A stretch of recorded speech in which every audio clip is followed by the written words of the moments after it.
3 months ago, Justin Deline lost the biggest race of his life by 1/100th of a second, one single blink. The kid who beat him, Quincy Wilson, is an Olympic gold medalist and the fastest high school quarter-miler who ever lived. Everyone figured that result settled the argument, but Deline did not. He went back to Hayward Field, and this time he flipped the whole story upside down. Here is how it happened.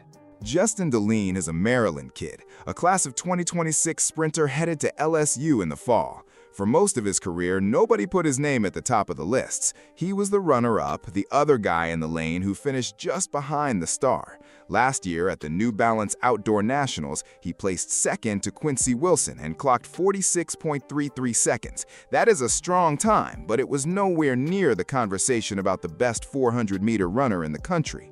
Deline even admitted that he doubted himself after that race. Being the guy who finishes just behind the star is a hard place to live. Every race gets measured against someone else's name, not your own. Deline felt that weight every time he stepped on the track behind Wilson, but instead of letting it crush him, he used it. He went back to practice and worked on the one thing that mattered most, his finish. He knew that close was not good enough anymore. Then something shifted last summer. At the AAU Junior Olympics, Deline split 44.5 in a relay leg, a time only a tiny handful of high schoolers in all of history had ever touched. That run changed the way he saw himself. He stopped thinking like an underdog who simply hoped to hang on, and he started thinking like a runner who could actually win. His mindset heading into the big meets became simple: shock the world. A split like 44.5 does not happen by accident. It comes from months of grinding through workouts that most people never see. Early mornings, sore legs, and races that do not show up on highlight reels. Deline's noticed the jump too. They started talking about him differently, not as the runner-up anymore, but as a real threat at the top of the sport. To understand why DeLeon's victory matters so much, you have to understand who Quincy Wilson is. Wilson is one of the most decorated young athletes the sport has ever produced. At 16 years old, he became the youngest American man ever to make an Olympic track team, and he walked away from the Paris Olympics with a gold medal as part of the United States 4x400-meter relay. He owns the fastest high school 400 in history, a stunning 44.10. He won 4 straight national indoor titles, all the way from his freshman year through his senior year. People inside the sport call him the greatest high school quarter-miler of all time, and they are not exaggerating when they say it. Coaches around the country use Wilson as the standard every young quarter-miler gets measured against. When recruiters talk about the next wave of American sprinting talent, his name comes up first. That is the runner DeLeon was chasing.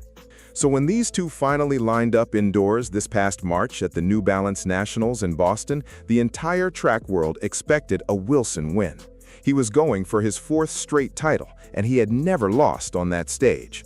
What the crowd got instead was one of the greatest high school races ever run.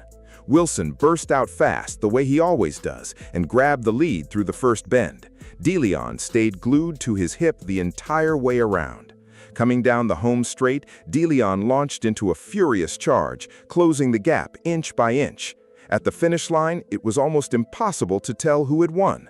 The clock read 45.37 seconds for Wilson and 45.38 seconds for DeLeon, 1/100th of a second. These were the 2 fastest indoor 400s in high school history, run side by side in the very same race. The crowd inside the arena did not know what to do with what they had just watched. Fans pulled out their phones to check the clock twice, certain there had been a mistake. There was no mistake. 2 teenagers had just run themselves into the history books in the same 60 seconds. Wilson got the win and a brand new national record. DeLeon got the heartbreak, but he also walked away with something far more valuable. He had proof that he belonged at the very top. And that is the thing about losing by a blink. It does not feel like a defeat. It feels like an invitation. Then came June, and the USATF U20 Championships held once again at the historic Hayward Field in Eugene, Oregon. This is the meet that decides which young athletes represent the United States at the World U20 Championships. The stakes were enormous, the rivalry was still raw, and the whole sport wanted to see one thing: could De Leon finally close that razor-thin gap? This time, the result was not close at all. De Leon took command of the race and crossed the finish line first in 44.52 seconds. Wilson finished second in 44.84. After losing by a single blink back in March, De Leon turned around and beat the Olympic champion by a clear, comfortable margin. Revenge delivered on the biggest junior stage in the country, with a spot on the World U20 team going to both of them. For De Leon, that win was not just about beating a rival, it was about proving that March was not a fluke. He had spent 3 months replaying that 100th of a second over and over, and now he had an answer to give back. And that winning time, 44.52 seconds, is where this story gets even bigger. It is the second fastest 400 meters ever run by a high schooler. Ever. The only person ahead of him on that all-time list is the same man he just defeated, Quincy Wilson, who still holds the record at 44.10. Think for a second about what that actually means. De Leon did not just win a race, he launched himself into rarefied air, onto a list of names that defines the absolute ceiling of the sport. He is now chasing one of the most respected records in all of high school track, and the only thing standing between him and the history books is the exact rival he just beat head-to-head. The student is now within striking distance of the master.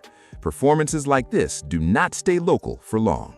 Right now, the entire track world is obsessed with teenage phenoms. Over in Australia, a young sprinter named Gout Gout has people whispering the name Usain Bolt, breaking records in the 100 and the 200 meters before he's even out of his teens. That is the kind of generational hype the sport reserves for only a tiny handful of athletes on the entire planet.